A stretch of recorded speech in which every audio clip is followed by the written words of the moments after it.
Hello and welcome back to another episode of Star Wars Alliance. Of course, I am your host, Clay, and with me, like always, is Katie. And before she says hi, I just want to go ahead and warn everybody she is going through it. Her daughter her daughter had gotten sick. I'm guessing from daycare because that's usually Yeah. where hand, foot, and mouth is. And now you got some sort of version of it. I believe that like hand, foot, and mouth is like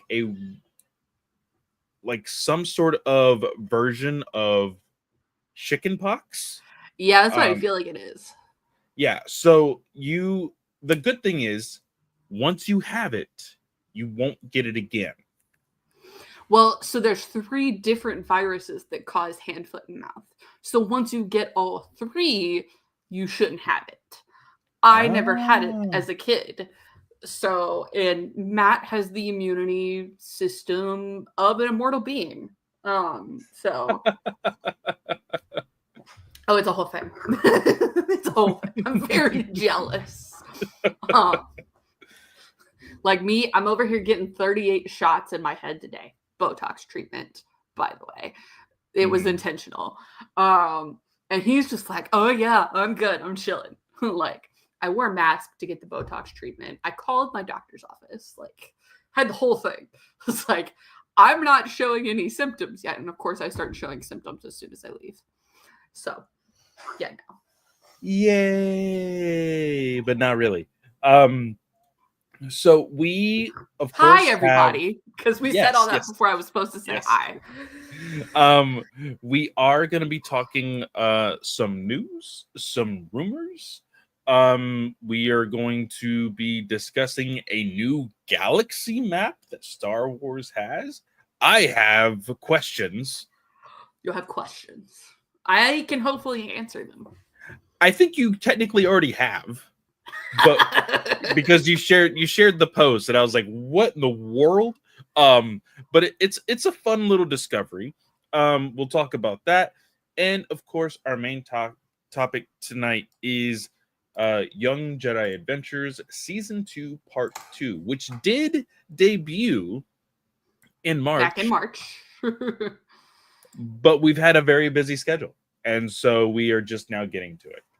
So, Yes, and before we get into the news, guys, we talked about this last week and on our Trials of the Jedi episode, but I just want to shout out this account. Um, if you're here with us on YouTube, this is the Star Wars Now This username. All one word as per usual on the Twitterverse. This is Star Wars Now This is podcasting. I did a little bit of research because I'd never heard of this person before. Or it's been a long time since I've heard of them. But they shouted us out for our 5-year anniversary last week. I feel bad because I didn't say anything on Twitter, but I'm not a social media user really anymore. So I want to shout them out now. They are basically a history podcast. They go through basically every Star Wars podcast and post 5-year, 10-year anniversaries and stuff. And you can see we premiered 5 years ago, June 11th, 2020. Wow, that's a long time. This is 4 houses ago. This picture that I am in with Nathan over here. Like, this, I don't even remember what that room looks like. That's how old this is. But we are celebrating 5 years. Guys, it's been a blast. We are going to do a joint, probably Geek Ultimate Alliance podcast, just to kind of celebrate Geekverse's 10-year and GUA's 5-year. But details to be announced, guys. But what a transition. As it has been. Really appreciate Star Wars Now This for capturing this, because I do, like, it got posted on my Instagram too, so at least Like I'm using my Instagram as like a history page for like what Yeah, I've been through. I was very surprised when I saw this in our group chat when you were Mhm. like, "Hey, I don't know who these people are, but look at this." I thought that was really really cool. Want to thank these people for doing this and showing the history of us. And yeah, if you want to hear us gush about the 5 long years that we've been doing this, uh, go check out our Trials of the Jedi review. Yep. It is out. And it is a full spoiler review. That's something that we very Very much, important. yeah. So go check all of that out. Yes, but Daniel, because his name is in the post that I'm no longer sharing, of course, because I clicked out of it for some reason. Daniel, Yes. thanks for sharing. It really is a fun trip down memory lane. And it looks like you can go to StarWarsNowThis.com and click add to your show if you are a Star Wars podcaster, and that gets you onto the feeds. I never did this, so I don't know where this came from. But oh, I got a 403 forbidden, so it looks like the website may be down. Anyways, Daniel, thanks again. Yes, again, very much appreciated. Love the love and support. But Katie, where do you want to start as far as news goes? Let's talk about this galaxy map because the rest of it is kind of rumor mill. And you have questions about the map. So guys, there was a galaxy map that came out with, I'm going to say, the first edition of Star Wars Timelines, because as we know, the timeline is always expanding. There's going to be future editions, guys. But there was a map that came out with Timelines 1. And StarWars.com initially published the map online, as it is now, and everything.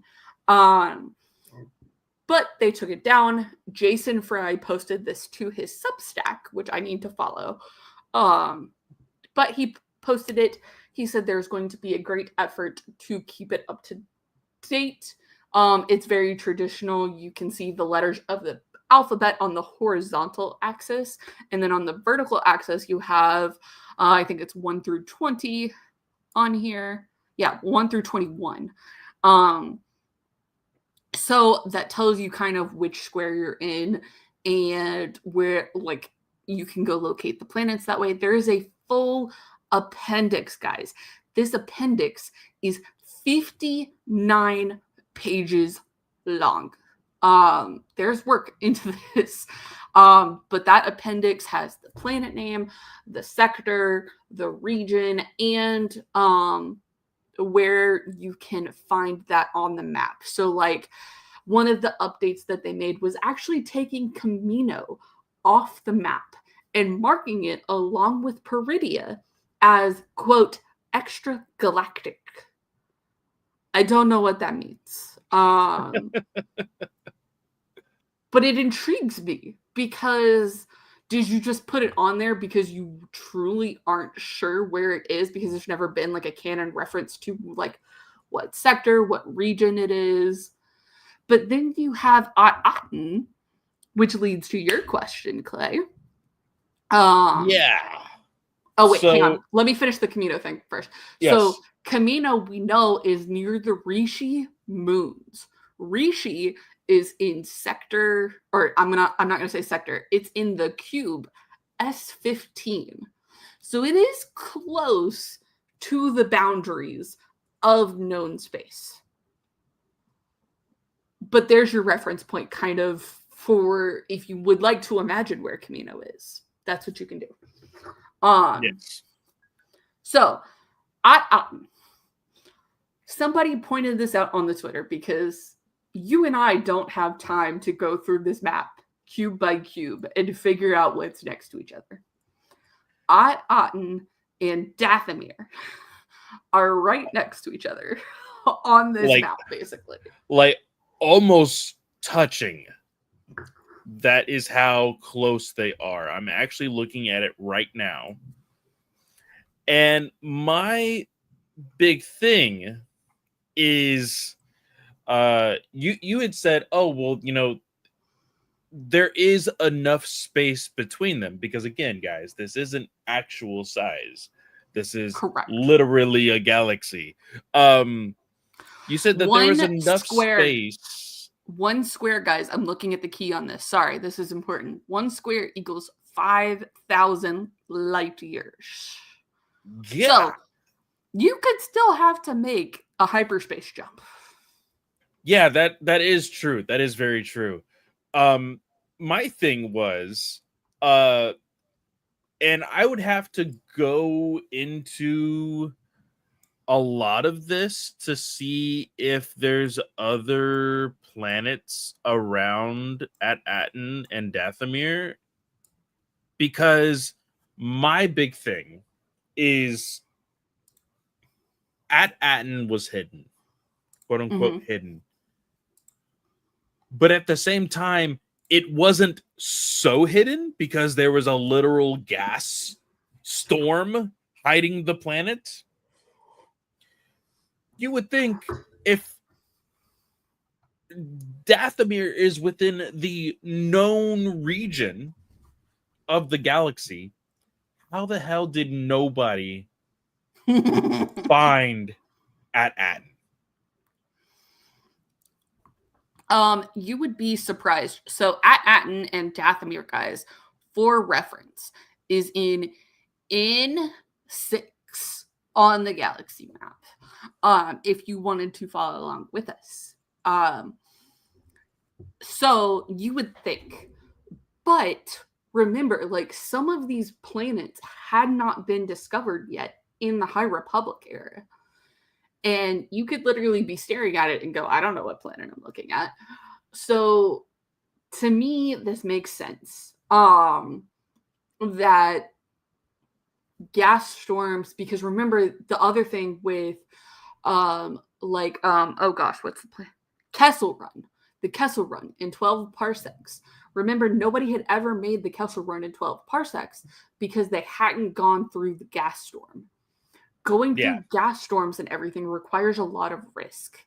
That's why Planet X probably never discovered. I mean, is it on this map? I don't think it is. Ooh. I'm gonna have to look now. I'm gonna have to go look. I will.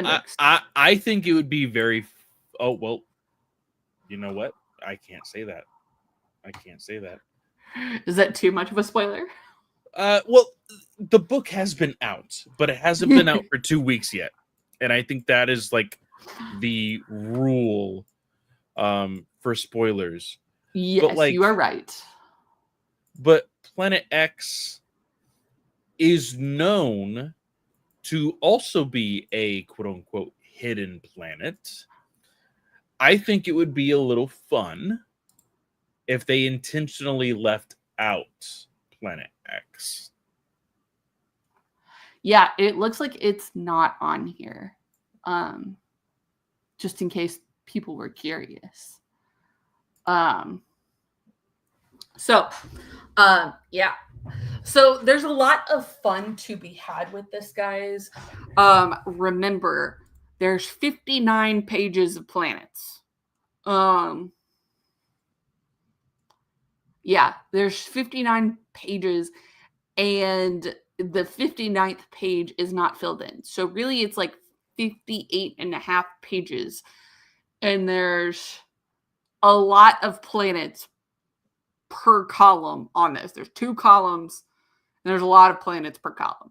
So I think the last time somebody accurately counted this, it was in like the close to 800 planets range. Yeah. So just take that with a grain of salt, guy. Not like a grain of salt, like, hey, we don't believe this. This is on StarWars.com. We believe this map. Yes. But there's a lot of knowledge to be had here. Like, For instance, just because I found this super interesting, and I'm going to share my screen because I should have been doing this the whole damn time.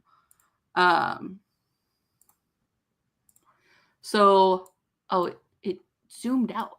Why did it do that? So Ilum is in the unknown regions, but you want to know what also is in the unknown regions? Scylla, which is the Chiss homeworld planet. And right over here, approximately 5,000 light years away, because they're only realistically 2 cubes away. It's Is Exegol. Exegol? Wow. Like, OMG. Somebody posted this on Twitter, but I agree. Like, I want to hear the stories that have come out of this. But then, like, you have over here in the, gosh, this map does not want to cooperate. In the lower parts of the unknown regions, you have Lasan and Lyrasan, which is the 2 planets from Rebels that Zep's people go to. Yeah. So one of them is the homeworld, and then the other one is the planet they go to. So I find this super interesting. If I had more time, I would definitely be diving into it, guys. But that is why I primarily use social media, so other people can tell me these things. And this is a huge map, guys. Like, you literally could, like, I could see, like, especially for people who are joining the team for Random House Worlds and Disney Books to make Star Wars novels, they can be like, hey, here's the galaxy map. Have fun, you know? So I could definitely see this being a great tool. And I can't wait for people to dive in and to find some really fun Easter eggs and stuff that are in here. Yeah. Yes. All right. So Clay, tell us where you want to dive next, because my voice is starting to give on me because I talk too much.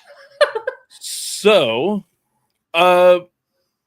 let's talk about the Acolyte Visual Guide. So, Okay. well, actually, no. Let's not talk about the visual guide. Let's take a step backwards into last week's discussion, with the quote that we've all been talking about in the GUA chat and everything else. There was a quote, and I do want to find it. I don't know if you have it. So the quote, guys, so if you weren't here last week, we talked a lot about the Andor season 2 interviews and everything. So the quote in particular is one that we actually missed. It's Andor creator Tony Gilroy told series writer Beau Willimon, the less you know about Star Wars, the better. Quote, it's so valuable to have people involved in any Star Wars project who know all of the canon inside and out. But also, sometimes that can be a bit distracting and overwhelming. I do agree with this point.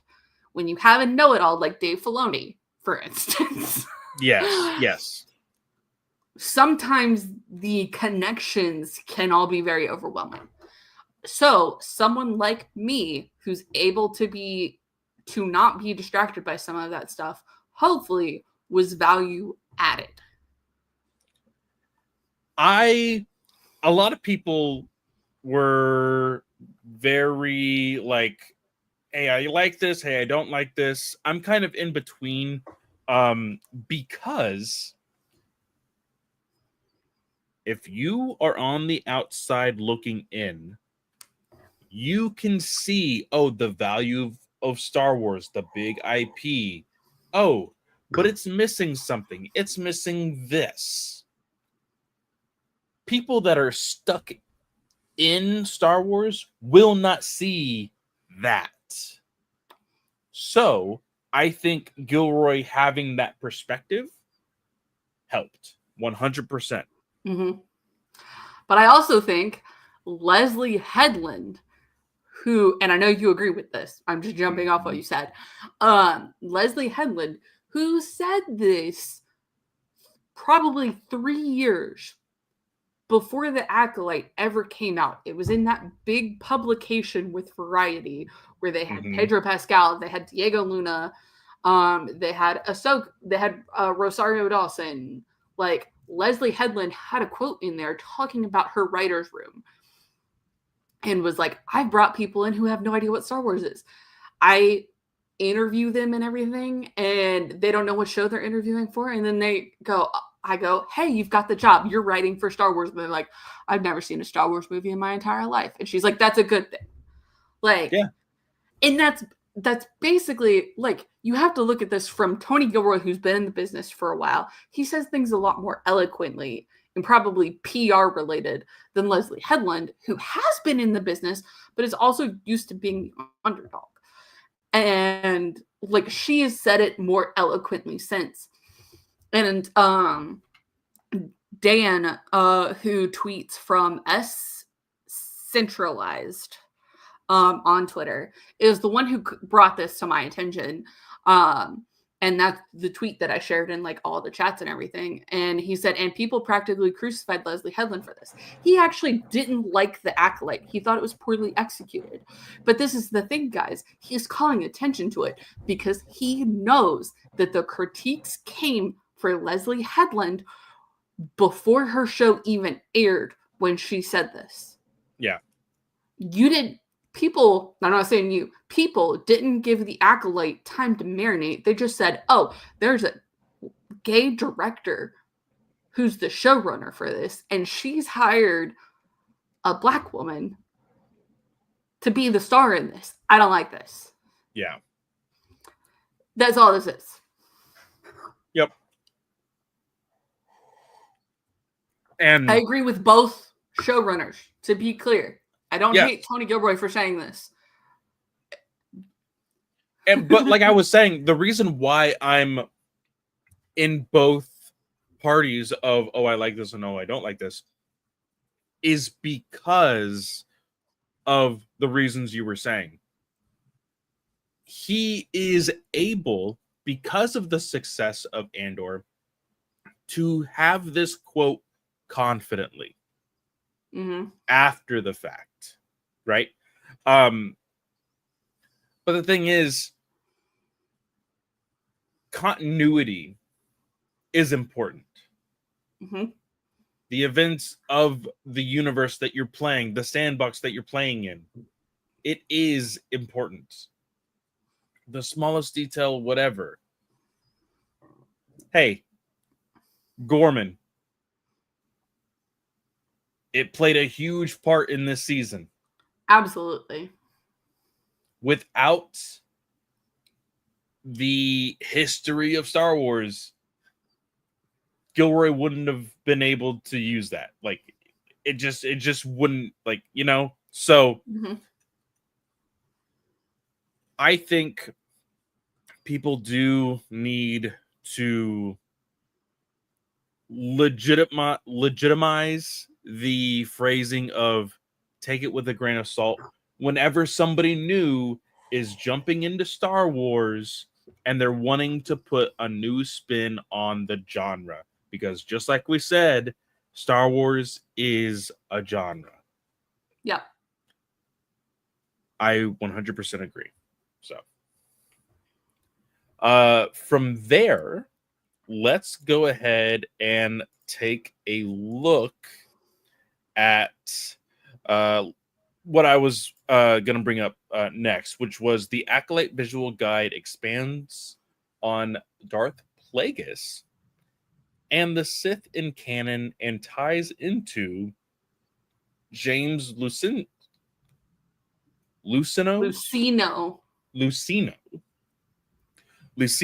Darth Plagueis novel.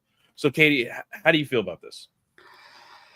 I don't mind it because, again, I think we've proven, hey, you can take things from canon and make it beautiful, or from legends, excuse me, and make it beautiful. Yes. So This is a summary from thehollowfiles.com, and it's the article titled 11 Things We Learned from the Acolyte Visual Guide. So, one of the things in this is that the visual guide actually names the planet that the stranger is on with, oh my gosh, what's her name? Oh gosh, I can't think of her name. The planet that's featured with the stranger, where he takes, what's her name to? Oh my gosh. Anyways, Baldimnik. It canonizes that planet. In Legends, this is the planet where Darth Plagueis killed his master, Darth Tenebris. Plagueis and Tenebris initially visited the planet because it had a large resource of cortosis, the lightsaber-resistant material that Chimere uses for his helmet and gauntlet. By the way, you're thinking of OSHA. Thank you. I kept wanting to say May. I was like, I know that's not right.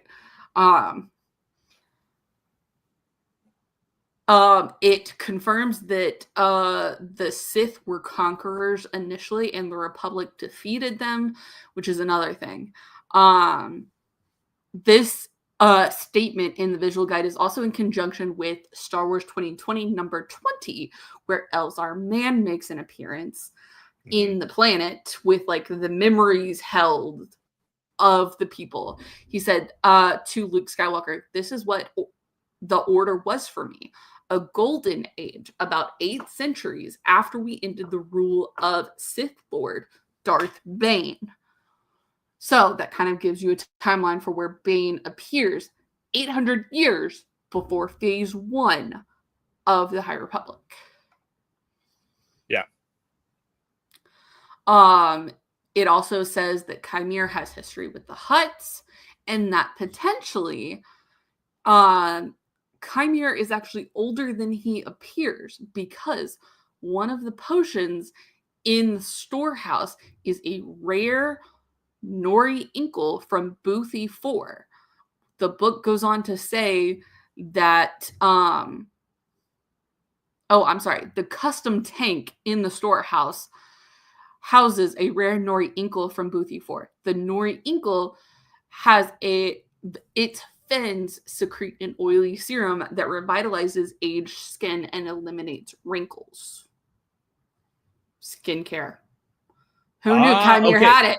So this is why there is such a sense of shock when Vernestra senses Chimere. 100%. Because she thought he was long dead and gone. Especially for a human. If we don't get an Andor Season 2, I really hope Leslie Headland goes, fuck it, I'll write Andor Season 2 in a book. I don't think she would, because Acolyte, she gets paid too Andor. Much money. Acolyte. Why did I say Andor? Oh my goodness. It's been a long week, guys. I've slept on the floor for 2 nights. So, and I love this next fact. In episode 5 of The Acolyte, the stranger had fans drop when he announced him as a Sith. However, the visual guide introduces the idea that the stranger may not be a Sith after all. It is entirely possible he is a pretender to the Sith lineage. Whether he is the true heir to the Sith is a mystery no one will survive to solve. Ha ha, Snell. And you can say all you want that books should not have to explain and everything else. But here's the thing, though. What Sith lie? Yes, 100%. Villains Sith lie. Villains lie. But what pisses me off more is, hey guys, we could have figured that out. We could have had answers to whether he is a Sith or not. But Assholes. Yeah. So I think this is fun. I think it's playing along with a lot of what the fans of the High Republic and of the Acolyte want. There's so much I want to say right here because of the chapter we talked about in Trials of the Jedi. Let's give it a month. We Yeah, can talk about it. We'll give it a little bit. I will just say this, people. If you are not reading Trials of the Jedi, you should definitely read it and just leave a little footnote in your head. Chapter 40. Chapter 40. It's a good one. The next piece on here, along with the whole Sith thing, I did see this. The presence of Darth Plagueis in the series heavily implied that Plagueis was the Stranger / Chimere's master. But it also is possible that Chimere is, as the visual guide suggests, simply an imitator, someone who admires the Sith and wishes to be one, but actually is not one. So here is something that, again, we could have seen, but, don't get to have that anymore. How wild would it have been if not even Chimere and Plagueis fight? If Chimere didn't even know Plagueis was there. Yep. Like, he is like, hey, I don't have an apprentice yet. He is literally a shadow. Yeah. Like, he's like, who is this person claiming to be a Sith? Because the Jedi all know about the Sith. It is shown through the High Republic. It's shown through the prequel trilogy. The Sith have existed, but they don't, big air quotes, currently exist, according to the Jedi, because they've been in hiding to the Sith. The Jedi don't know that, obviously. Yep. So, Chimere, we know, was a Jedi Padawan. He could have easily learned about the Sith and gone, yeah, I want to learn about that. I want to be that. Yeah. 100%. The rest of this article is kind of doesn't really relate to Plagueis, but I still find it interesting. Not this one, really, because I kind of assumed this when Osha put the helmet on. But the stranger can't actually see out of his helmet. He uses it like Luke uses the blast shield. The robes that Vernestra is wearing to the Senate building is actually made from Gore silk, which is the connection between the Acolytes and Andor. The Boken Jedi are actually explained as well, building a connection for Ahsoka, where Baylan Skoll, he describes the class of Jedi known as the Boken Jedi. And it's shown that basically they're wooden sabers that some Jedi use to train so that they can safely train and then tumble in lightsabers when needed. So that appears with Jackie Lon's picture in the visual guide. Yord Fandar is shown to be from Alderaan, and it is said that Coruscant holds, oh my gosh, it is 9 gazillion or 2 gazillion 981 trillion 780 million people, which is 370 times more than the population of Earth. That's how many people is on Coruscant. I think it's actually hilarious because if you were to actually go back to the galaxy map, Coruscant looks like it's a little bit bigger than most of the other planets around it. And I'm like, yeah, it kind of has to be. Yeah. I think that's really, really fun and really cool.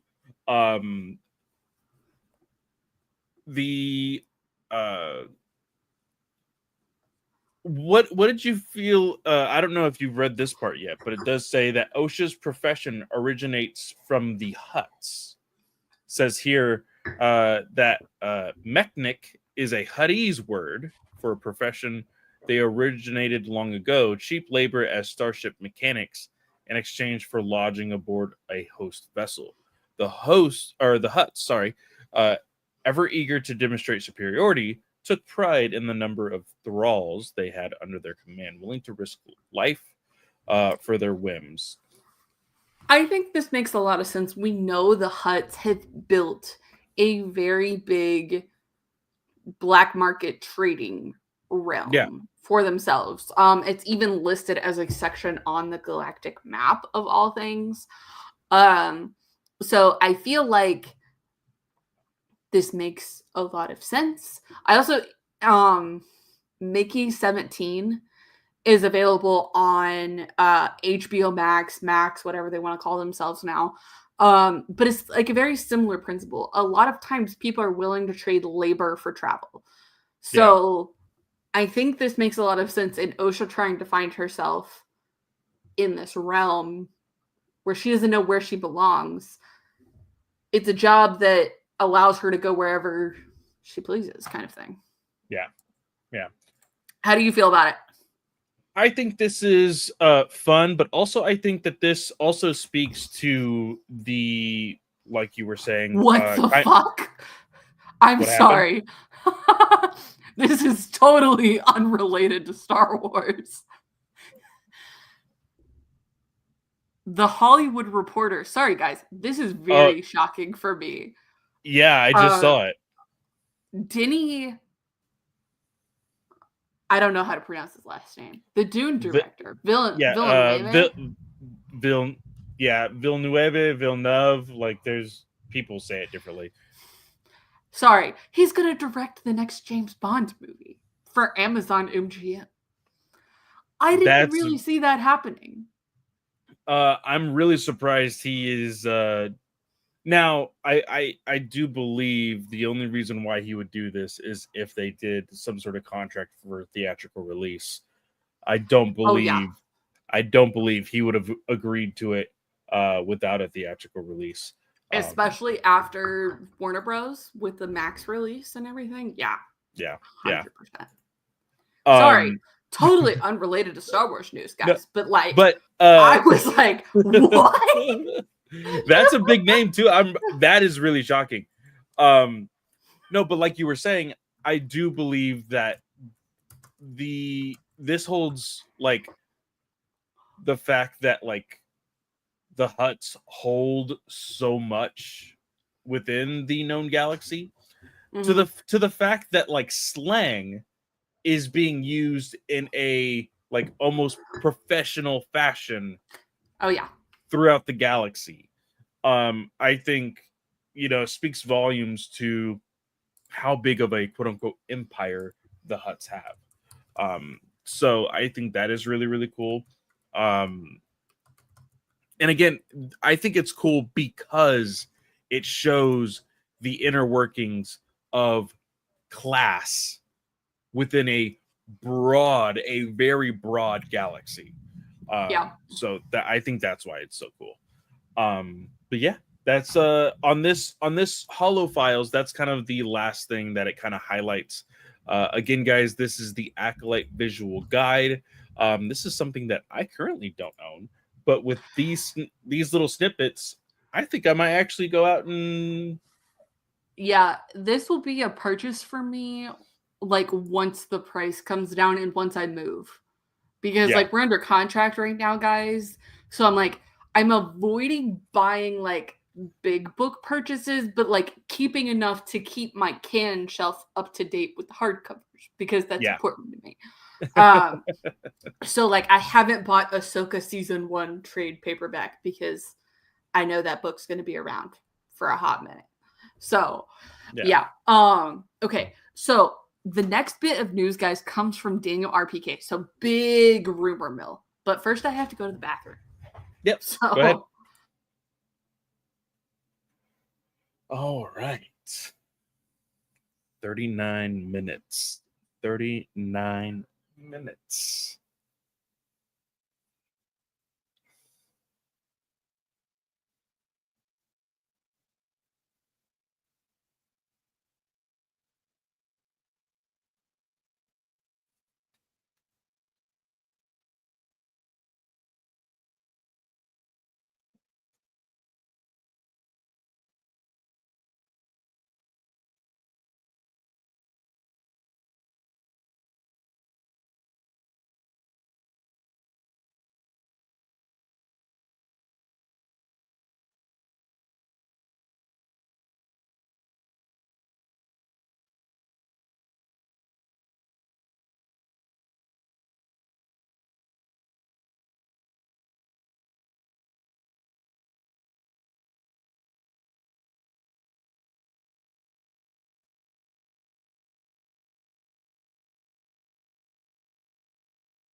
Hello, I'm back. All right. Good transition point for Clay.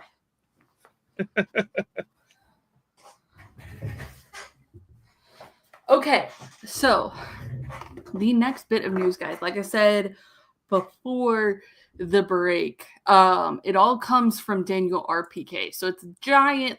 I say giant. It's really like 3-4 pieces. So the first bit, Matt told me I slammed my door.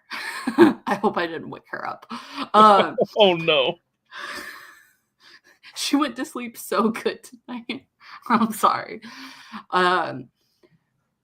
So the first bit from Daniel RPK, he says that the new Jedi Order movie starring Daisy Ridley as Rey is reportedly on hold. Again, guys, production. It happens. It sucks that we have to hear all of these updates, but this is what happens in Hollywood. And I think a lot of people are kind of in the same kind of thinking as Snell is. When we shared this news in our GUA chat, Snell's like, "Oh wow, the one that I actually want to see is the one that's being held back."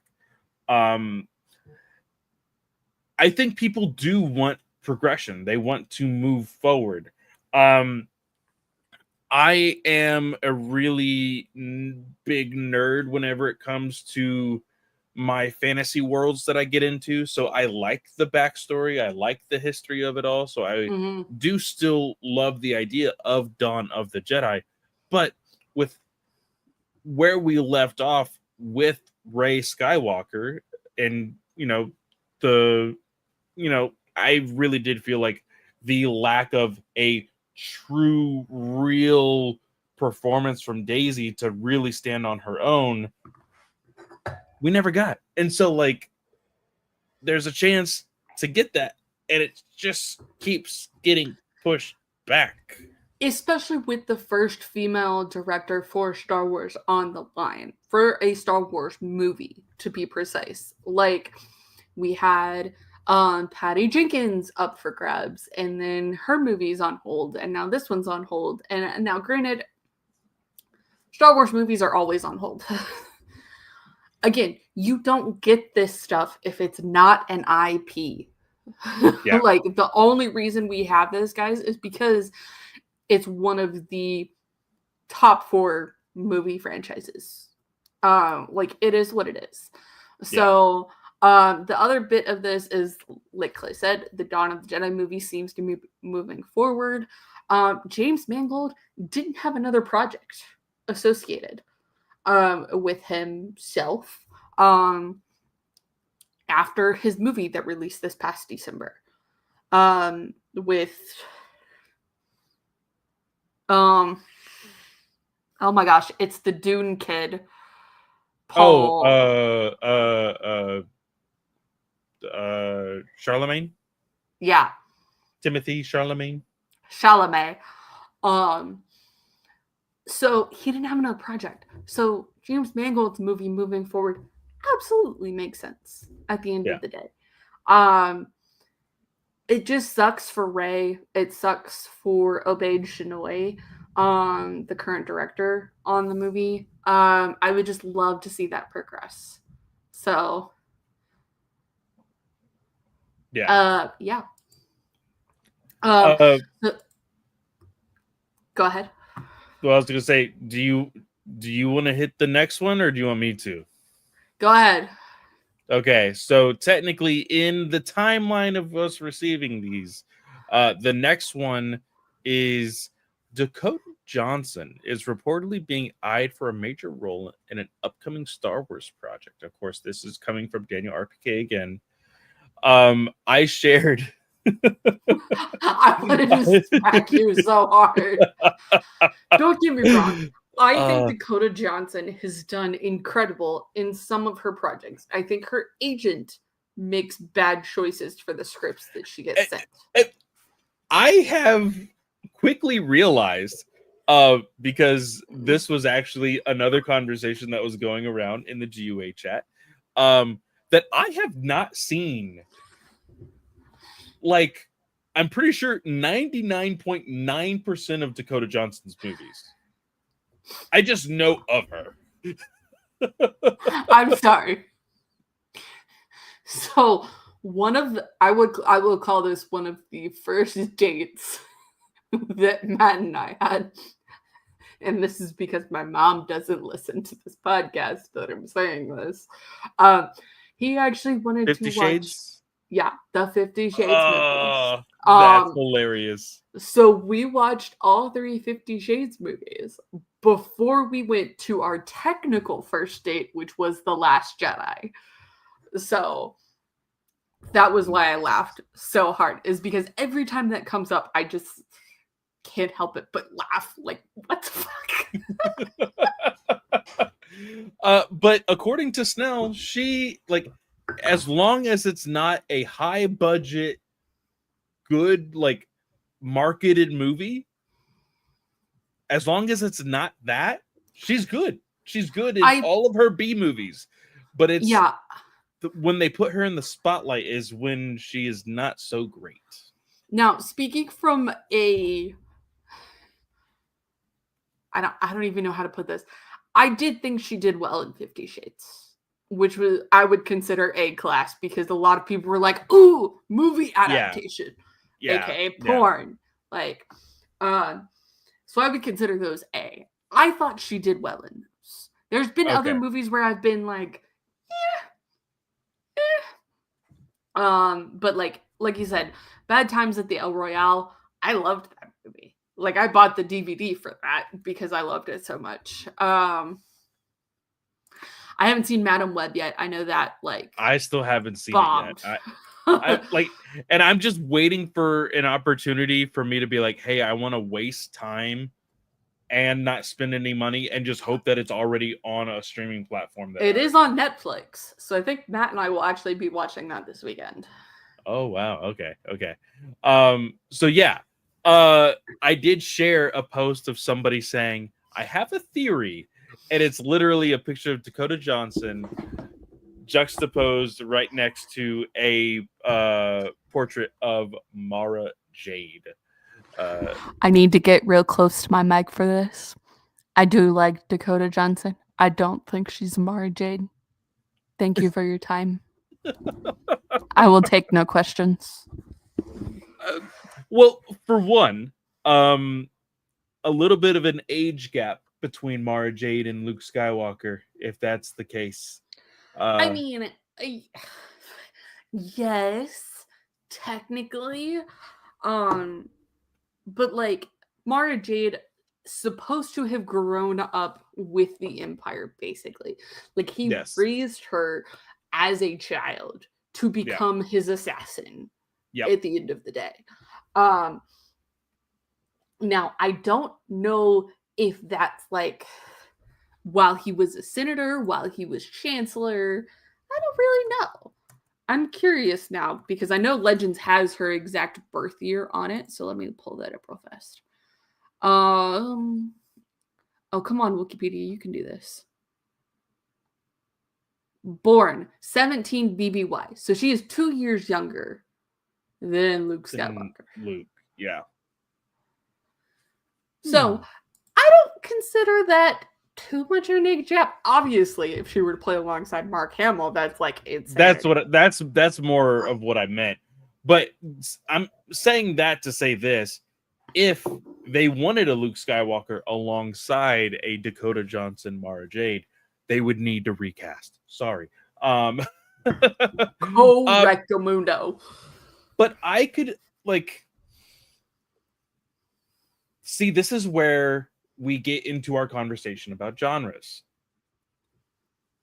We are seeing from Dakota Johnson's actual career path that she has a type of movie genre that she is successful in. Mm-hmm. Can Star Wars, can Lucasfilm successfully pull off that kind of genre without the known Star Wars heroes? I feel like she could do well with Sean Levy or James Mangold.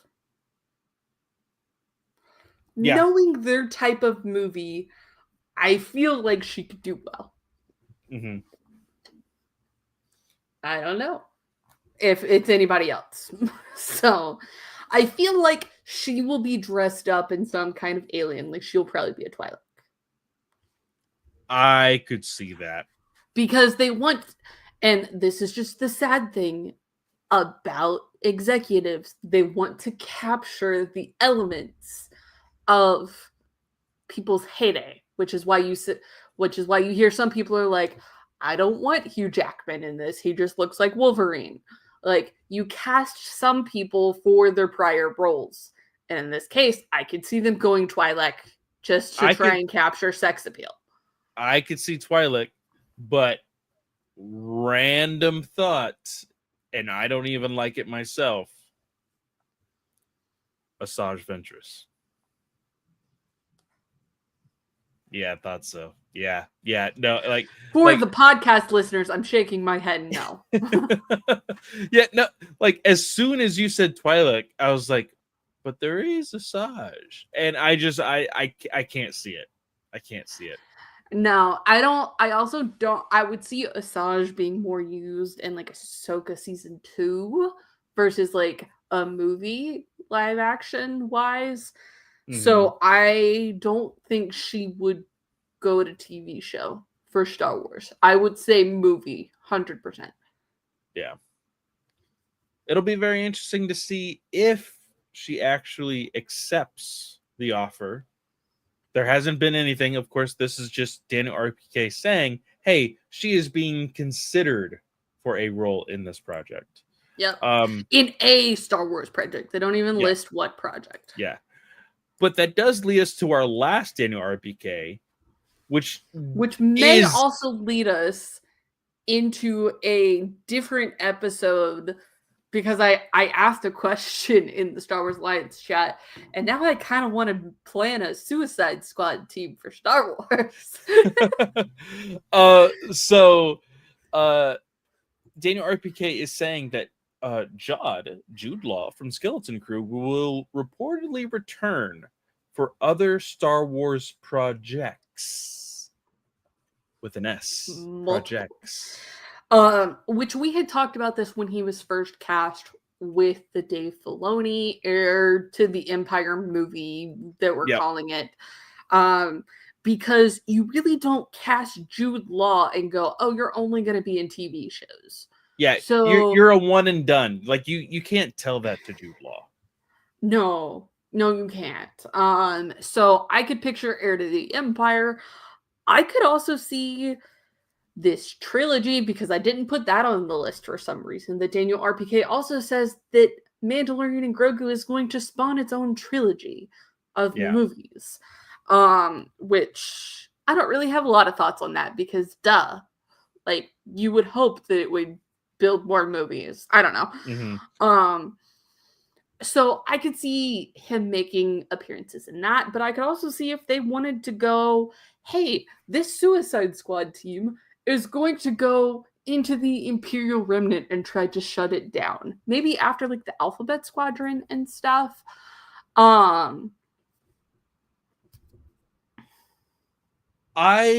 am very curious of what will come of this, because of course the last time we saw Jod, he was literally in that Aten. He was caught red-handed. Ships were coming in, people were about to get rescued, and then camera turned around, he wasn't there. He's just gone. He dipped. So, is he still on that Aten? Is he hiding? Was he able to find a ship and get the hell out of there? Is he going to connect with Thrawn and make an appearance in Ahsoka season 2? Yeah, like there's so many things that can happen.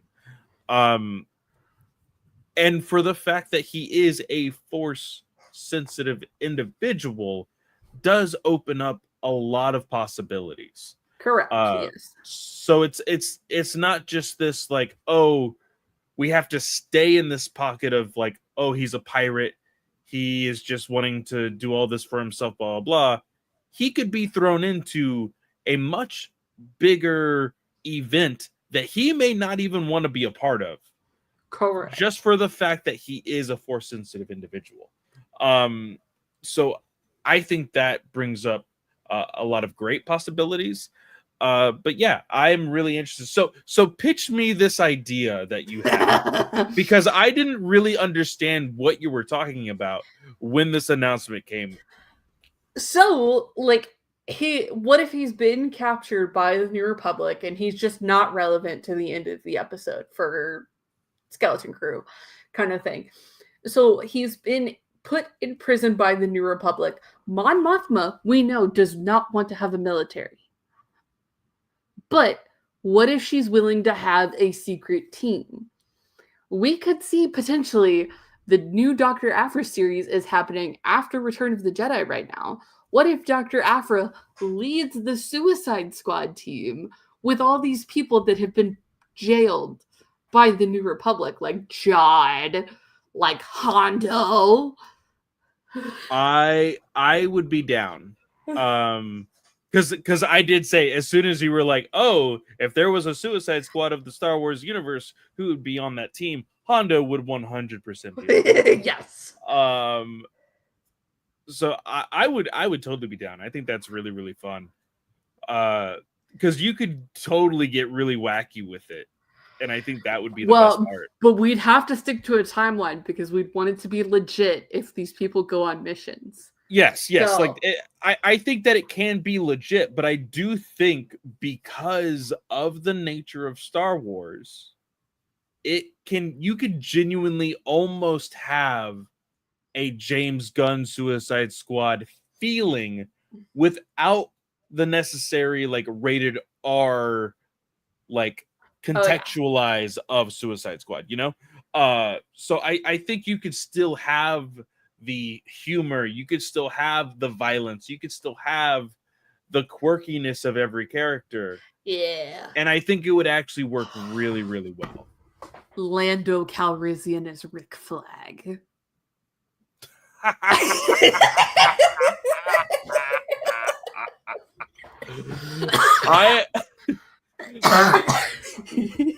I would actually love that.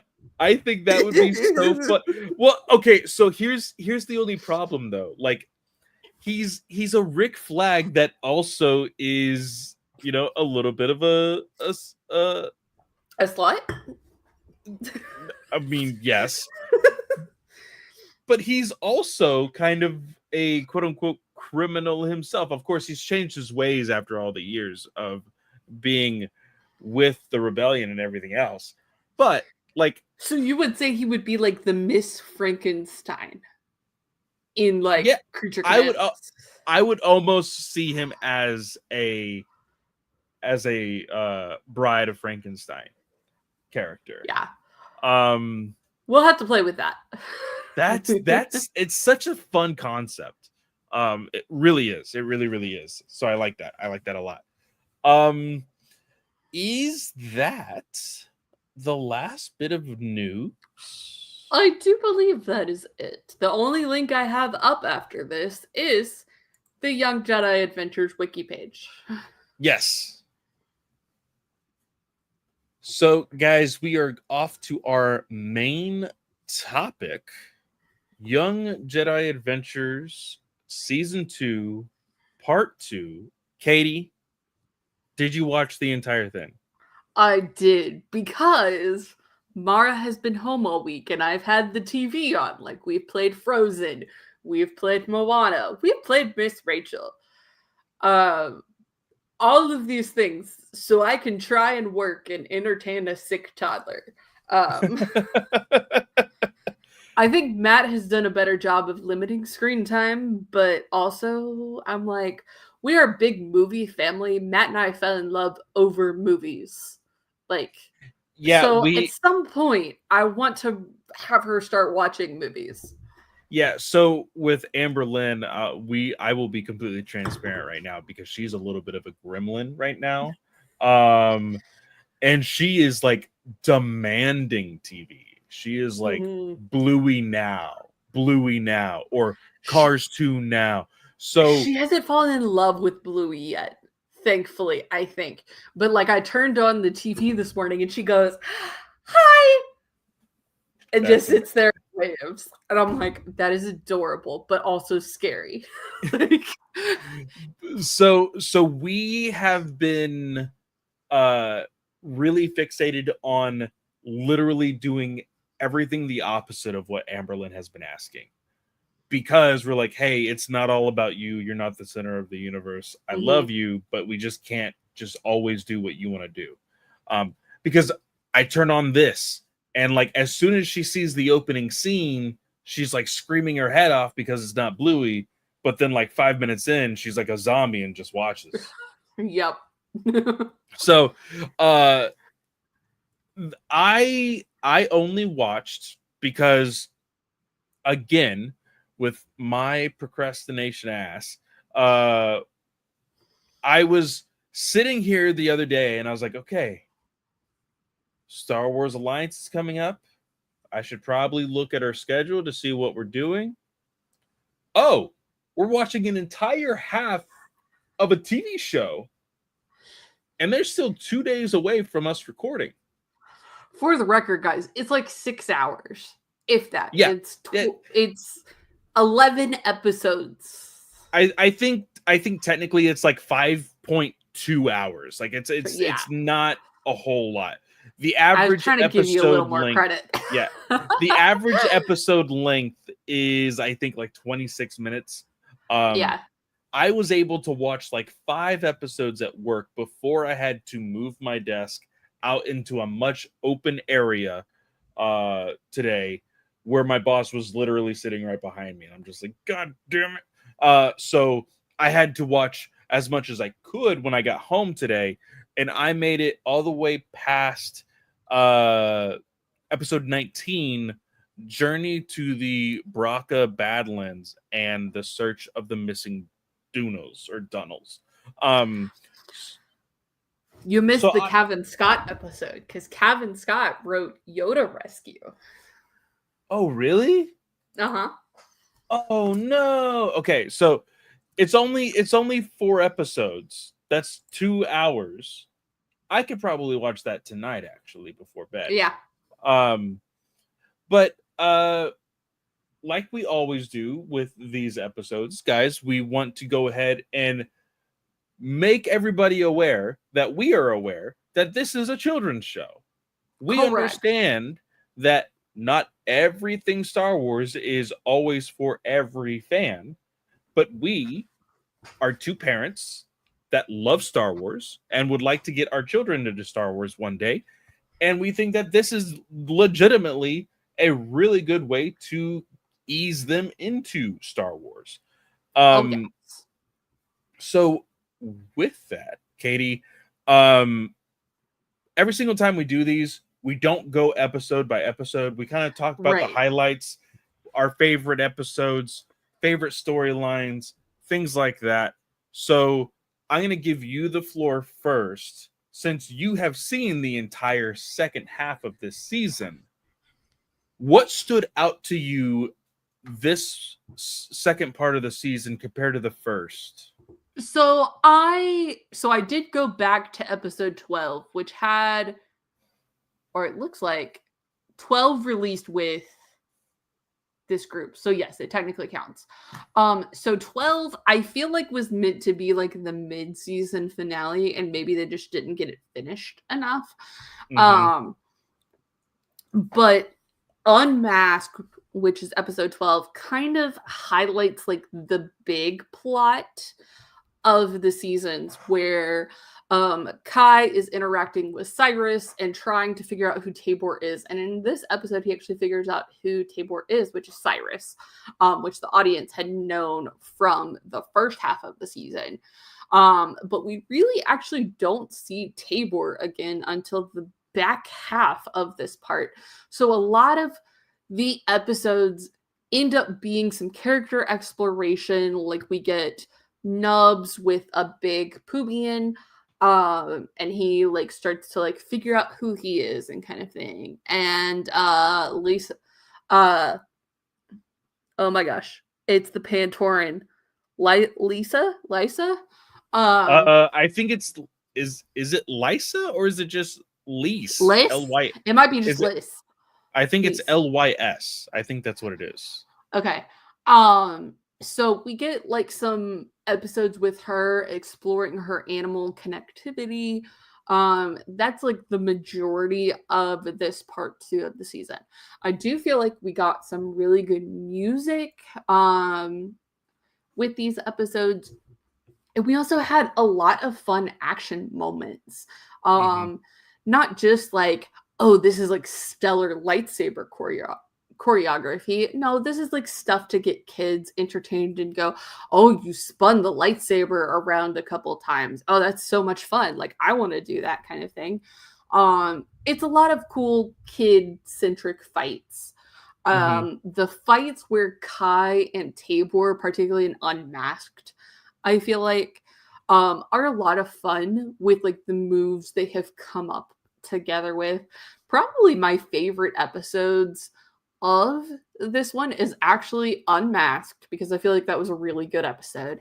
Mhm. Um and then actually Yoda Rescue because I feel like Yoda Rescue had a very important lesson like hey, we all need help, not just little kids. Like even the Grand Master of the Jedi Order needs help sometimes. And actually, I'm going to ask you this question anyways, even though you didn't get a chance to watch this episode.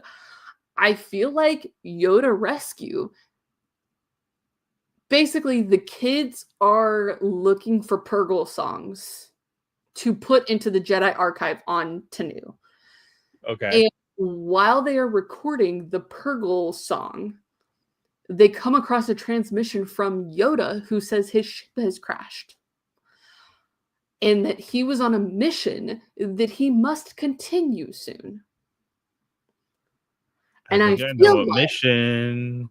this is the mission where he's trying to find Aslan and is going from planet to planet trying to figure out where Aslan went. I Because think that's who so. he brings back in Midnight Horizon. Mhm. So I 100%, especially having Kevin write that episode, I 100% feel like we're going to see That that because this fall comes season 3, part 1. now, I guess you can confirm for the last 4 episodes. But that's kind of something that I did miss from this second half. Um, and it might have not even been a part of the first half. It might have been the second half of the first season. Uh, but we haven't gotten any of our High Republic superstars. Like season 1 had Bel Zettifar. Um, we haven't really seen anybody um, interact uh, with our kids here other than Yoda. So Yeah, I feel like that's intentional because they knew because this came out March 19th. So I feel like in the interest of hey, we want to let the book crew do their thing, they didn't have any superstars come in. yeah, And that way they didn't have to interact and go, hey, like blah blah blah blah. Like we know Loden Greatstorm is still around yeah. in one part. So like we don't exactly know when this is taking place. I could see Belle coming back potentially at the beginning of Hmm. season 3. Um but because of when this was probably filmed, they probably didn't have the finale books written. So they wanted to give it a little bit of breathing room. Yeah. I would love to see Vernestra come in with Well, Imran.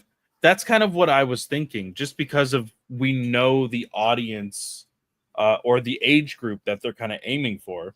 Mm-hmm. I think a young Vernestra would work really, really well in this aspect. Yeah, especially, and they may not want to do that necessarily because she's so young, but she's a Jedi Knight, which I could see being a thing.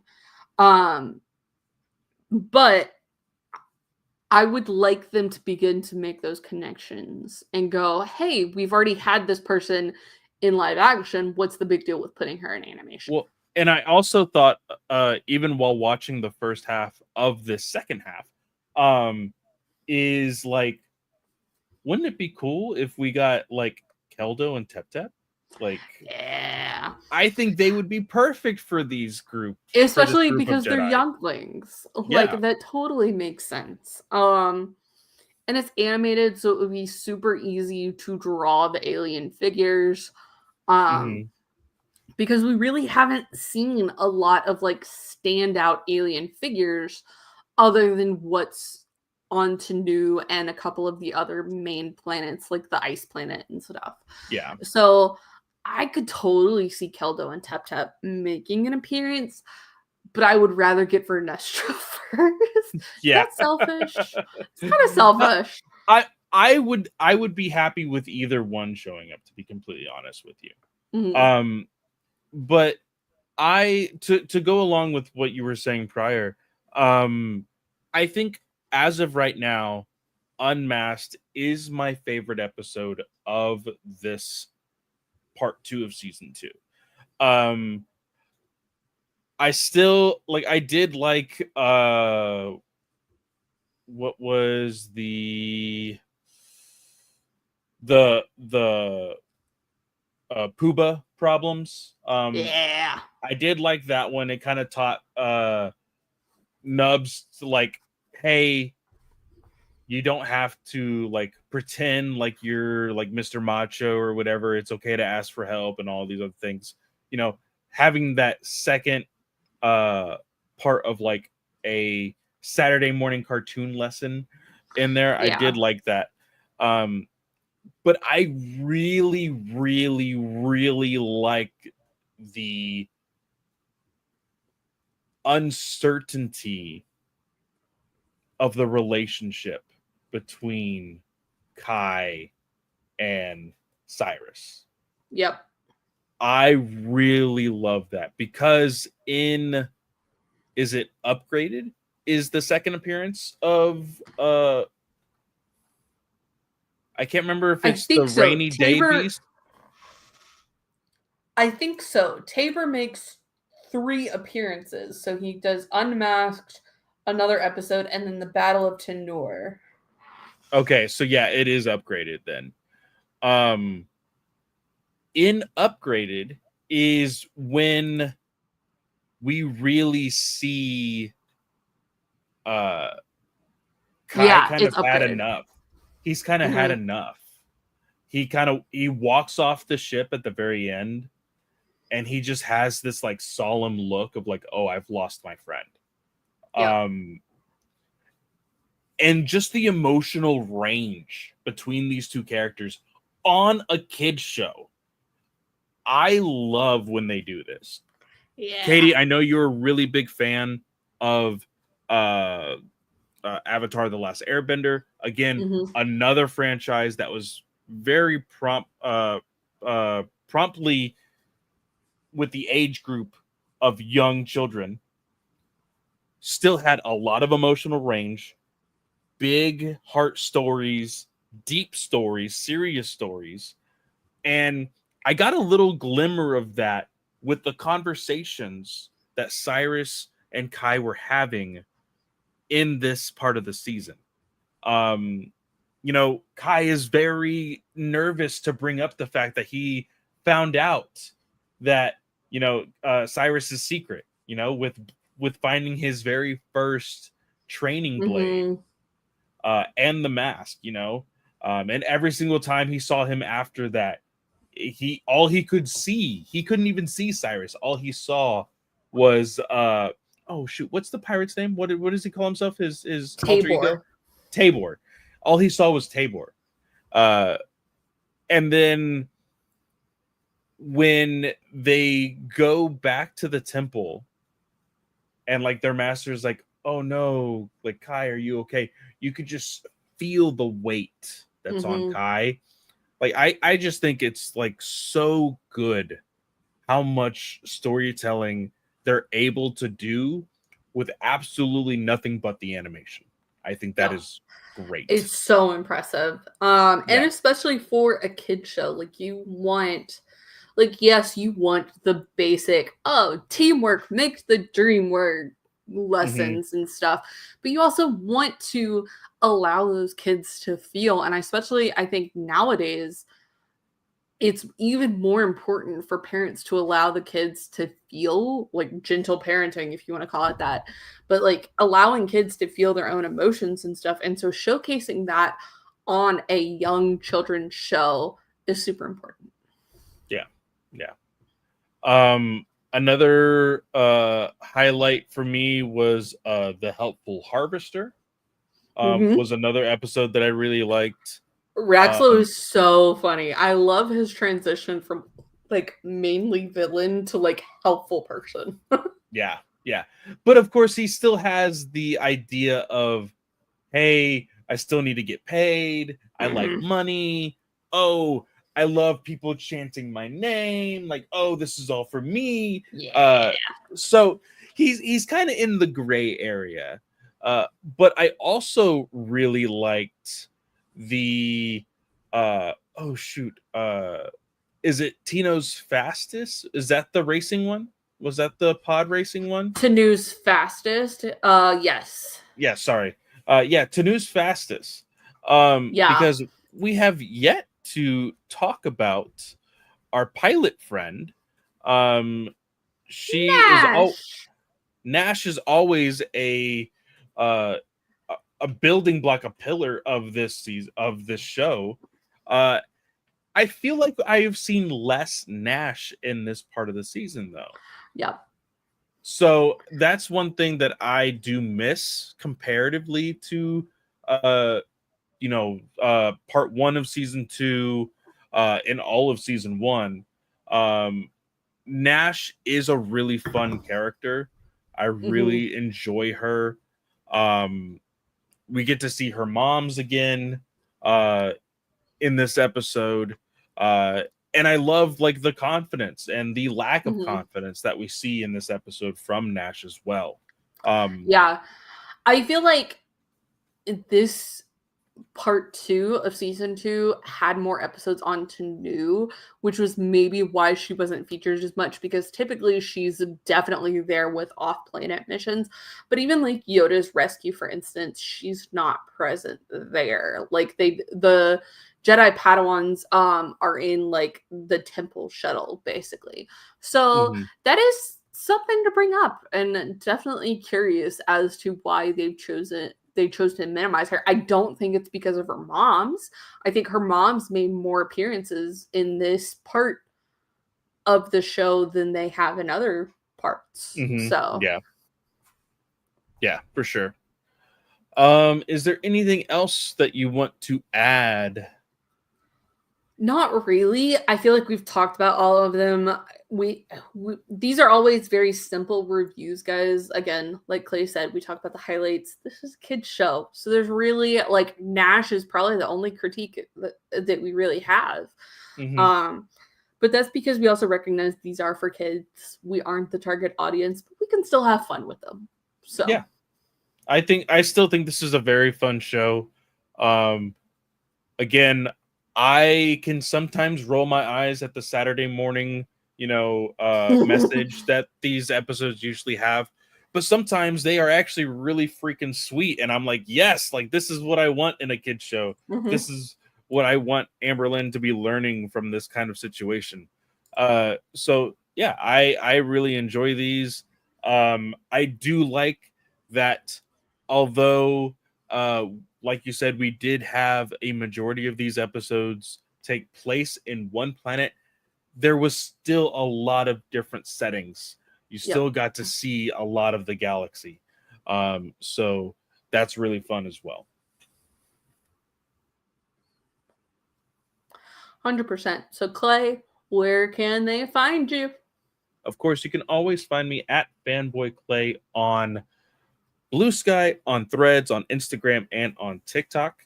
I have been slacking on the reading of this month. I don't think I'm going to reach my goal with only 5 days left. Um, But I am planning on reading quite a few books, which, by the way, we actually got one Yes, for the this Bad show. Batch Sanctuary came in our inboxes, guys. That embargo for the Bad Batch Sanctuary, just to make it clear to people, is up July 22nd. The book is out the first week of August. So we will be reviewing that book July 24th on the live show. We will have the news segment up front, but then we will be reviewing that book live on, I think it's the 23rd, because technically the episode goes up on the 24th. So that's what you can expect. We will make it clear when we go into the review portion. So yes, just as a heads up for people. I'm going to be starting that this weekend. So it's going to be very fun to get into that. But yeah, we did not have an episode of Ranger Alliance this week because, of course, Jake is out on a little bit of a vacation in a card game tournament in Las Vegas. So expect to have one double-length episode come out next Monday for the 2 episodes of Ghost Yuger that we will be reviewing. But other than that, that is it. Katie, how about yourself? Y'all, you can find me on most social media platforms. That is at Sleeps with Katie. Remember, I'm basically a reader, but if you send me a message, I will respond back to you most of the time. This show, you can shoot us a text at 830-538-4828, or you can also leave us a voicemail for the show. Just give us a nickname, please. We love you guys. Talk to us. Clay has a giveaway that he still hasn't given away a book for. Yeah, I'm waiting, guys. I'm waiting. So you can also shoot us an email at starwarsalliance@gmail.com. Remember, there's no A in the wars. It's very important. Don't forget it. We're not currently on social media.